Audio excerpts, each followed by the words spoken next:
Don't you just love my entrance? It would have been better, but we couldn't afford it in the budget. So for many years now, I've had to listen to a long list of people trying to tell me that Disney movies are sexist against women. They ask things like, why are they always about princesses and princes and never kings and queens? Why does the female always need a man to get her happily ever after? Why are Disney princesses so weak? My response to these people is usually, so you've never seen a Disney movie then, huh? Keep in mind we're talking about Disney animations here. Basically, I completely disagree with the statement that Disney movies are sexist. If anything, I think they promote female empowerment. Now, I could argue this case for any Disney film, but I've decided to focus on the following 6. If I talked about them all, this video would never end. First, I've chosen 1959's Sleeping Beauty, based on 2 fairy tales, The Sleeping Beauty by Charles Perrault and Little Briar Rose by the Brothers Grimm. It was directed by Clyde Geronimi, Les Clark, Eric Larson, and Wolfgang Reithman. It was produced by Walt Disney and written by Erdmann Penner. Sleeping Beauty was also the basis for the live-action remake Maleficent. Sleeping Beauty is still one of my favourite Disney movies, and while plenty of people may say, Aurora is lame, she needs a man's kiss to save her, I can defend it effortlessly.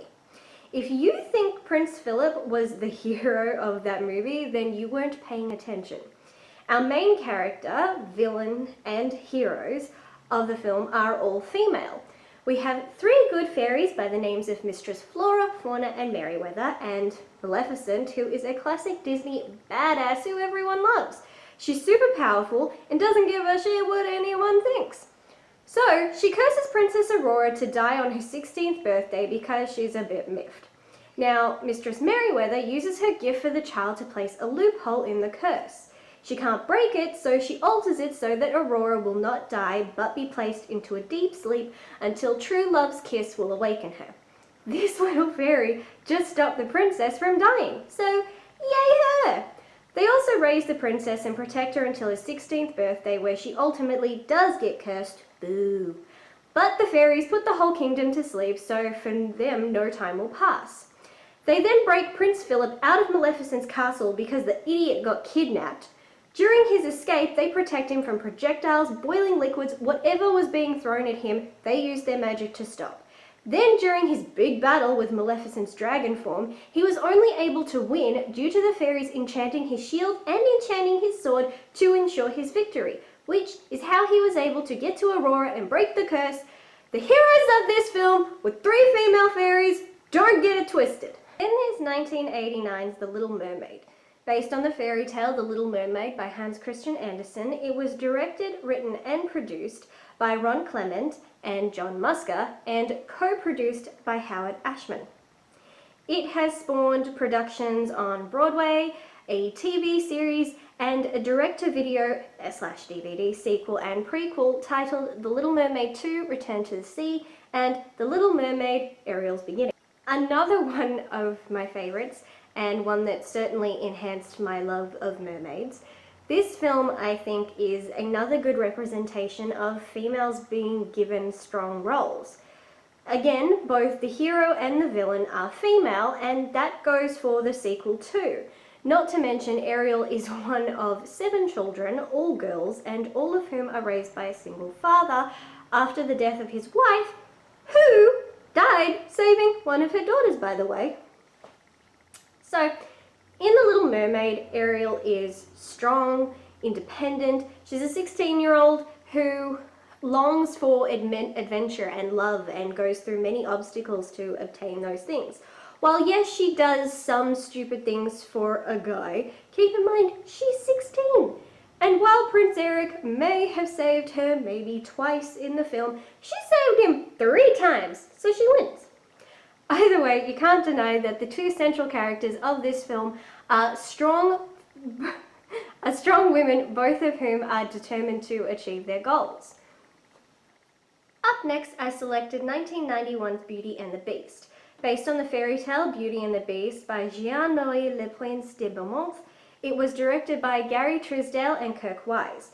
It was the first animated film to be nominated for a Best Picture Academy Award and 2 spawned a hit Broadway musical. It had 2 direct-to-video follow-up films titled Beauty and the Beast, The Enchanted Christmas, and Belle's Magical World, along with a spin-off TV series.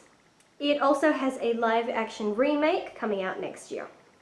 Belle is far from a boring character, and she is most definitely a good role model for young girls.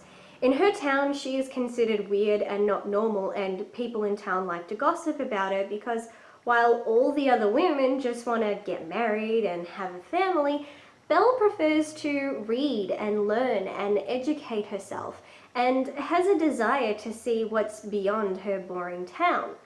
She's strong, intelligent, and comfortable with who she is, and not willing to compromise just to suit others. She's constantly harassed by the eligible bachelor in town who wants her because he thinks she's the most beautiful and unattainable, which makes him want her more. She never gives in to his advances because he is a shallow, egotistical ass, so good for her. She's a sweet, kind-hearted person who, when she meets the Beast, is able to see past his curse and his beastly exterior and see the heart underneath, which she falls in love with. She is absolutely a great role model for young girls because she shows you don't have to be flashy or rich or have powers to be special or make a difference. We also have 1995's Pocahontas, inspired by the known history and folklore surrounding the Native American woman Pocahontas. It was directed by Mike Gabriel and Eric Goldberg and written by Carl Binder, Susanna Grant, and Philip Lezebnik. It had 1 direct-to-video sequel entitled Pocahontas 2: Journey to a New World. Some people found Pocahontas to be too controversial because it's addressing the darker side of American history. Children don't examine things that hard. But what is wrong with giving Native American children someone to look up to? I don't see the harm in giving children a taste of history. Since the film is hardly accurate, it might help children feel encouraged to one day want to learn more. Nevertheless, you can't say she's not a good role model. Again, she's another strong, independent, and capable female, one struggling to find her own path while living surrounded by traditions and customs. She's the daughter of a chief, also another Disney princess raised by a single father. She's very in tune with her surroundings. Pocahontas not only saves the man she loves from being executed, but she also stops a war from breaking out between the Native Americans and the white settlers. And that's not easy, especially when both sides are filled with hostile men.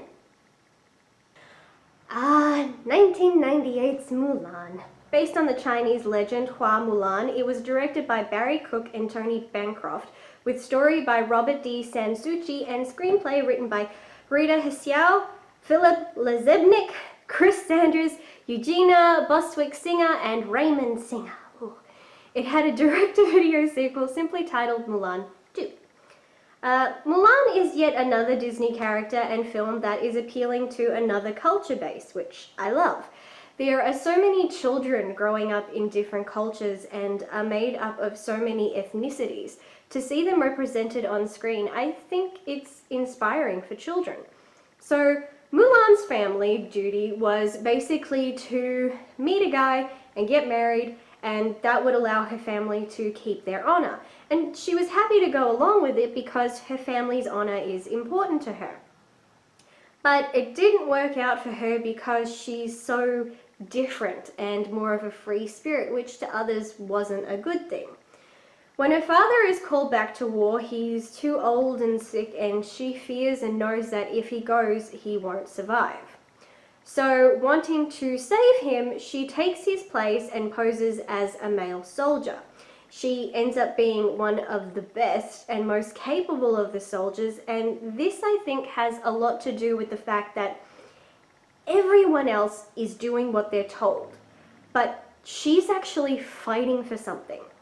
She ends up inspiring the other soldiers, and by the end of the film, she saves all of China! She makes her family proud, and she did it as a woman. I don't see anything sexist about that. Last but not least, there's 2012's Brave. Directed by Mark Andrews and Brenda Chapman, and co-directed by Steve Purcell. The story was written by Brenda Chapman, and the screenplay written by Mark Andrews, Steve Purcell, Irene Mitchie,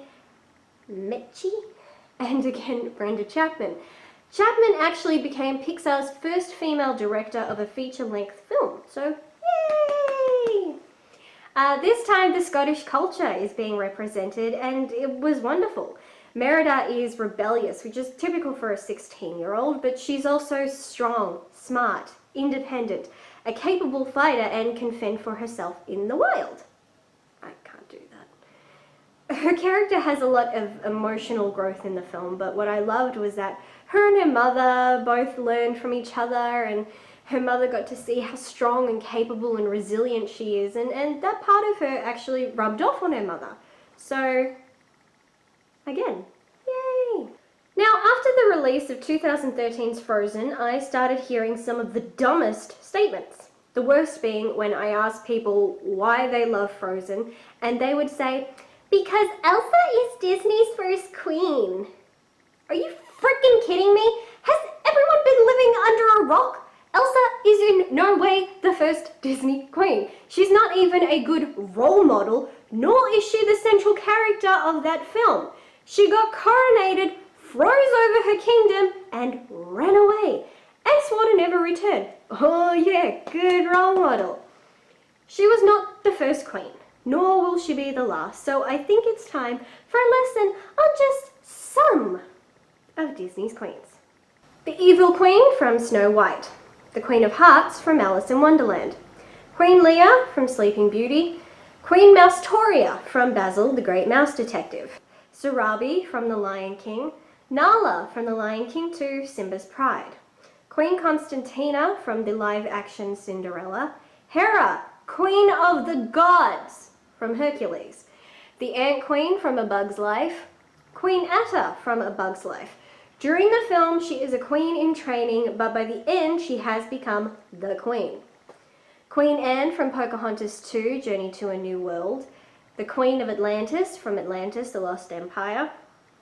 Princess Kirakakash, aka Kida, who became Queen of Atlantis by the end of the film, and was still queen during the sequel, Atlantis Milo's Return.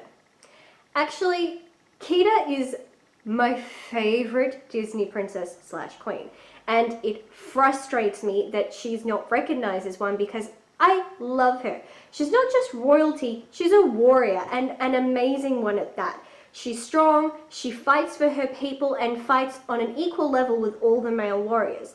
And she doesn't get anywhere near as much love as she deserves. Queen Clarice Rinaldi from The Princess Diaries, Princess Amelia from The Princess Diaries, who yes starts out as a princess but is coronated and becomes queen by the end of the sequel, The Princess Diaries 2, The Royal Engagement. Queen Clarion from the Tinkerbell movies, Queen Athena from The Little Mermaid 3, Ariel's Beginning, the Queen of Meldonia from The Princess and the Frog, Queen Ariana from Tangled, Queen Eleanor from Brave, and frickin' Queen Iduna from Frozen. Who yeah? Cause all these people seem to have forgotten Elsa had a mother who was the queen. And that's just naming a few. Now yes, most of these didn't play a central role, but they were there and they did exist. Adults need to stop trying to teach children that these movies are sexist or controversial.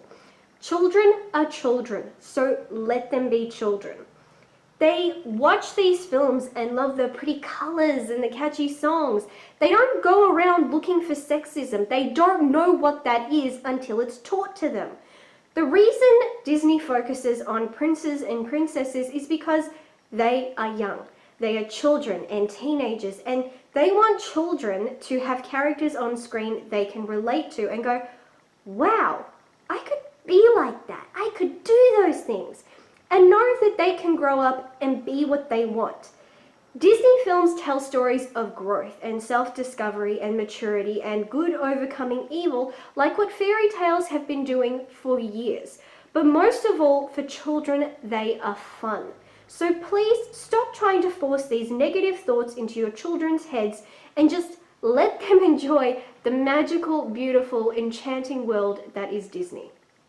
Thank you so much for watching. If you like this video, hit that thumbs up. By all means, comment down below and tell me what your favorite Disney movie is or who your favorite Disney character is. I'd love to hear it. If you're not already, please subscribe and check out my other videos. Until next time, bye.